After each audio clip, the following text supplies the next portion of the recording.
Agriculture may be the backbone of the economy, but for small farmers in Sherwood Forest, Portland, they believe they're being left behind. Sashali Hamilton has their story. Well-needed rain to water crops on this small farm in Sherwood Forest, Portland.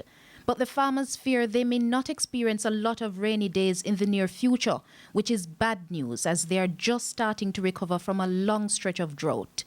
As soon as it come on to April, March and April where that sun come, the drought that we have last year goes straight until October end. And with this same type of drought, you don't even know if you're going to get anything out of your crop. So you're scared. What you put in, you're not getting it out. Most of the farmers we spoke with are getting by through trial and error. They're using multiple methods to irrigate the fields. This has, however, cost them, as without the technical expertise, they sometimes lose more than they gain. We have to try, implement, we have to put in drums, and sometimes we have to set up dripping system with plastic bottle to see what we can do to get out, because you don't want to do something that every day you're doing the same thing and you're losing. You're trying different method.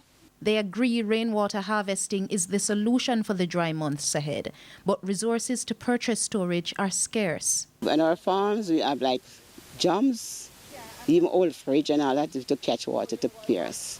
But sometimes when it persists for a long time, we have not done so, the crops go down.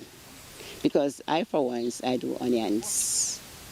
And the last season, it was doing very well until after the dry comes along. The water was gone. And to the area that I farm, it was difficult to get the water there. And so it go down. The yield that I expected to have, I didn't get it. A double blow in 2020 with the coronavirus and drought. The people are appealing for assistance from the state to keep their fields alive. The type of farming now, if you now plant 20 or 30 banker, 20 or 30 banker Irish, nobody notice you anymore and so forth. But the small farmers, they are the ones that need help, because the big ones already on their way. And what we're going to teach a nation?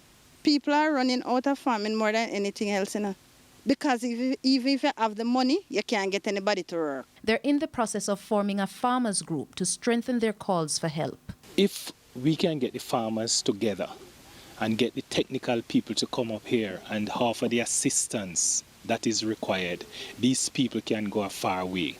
Although these farmers here are small farmers, but they can contribute tremendously to the economic development of this parish and this community.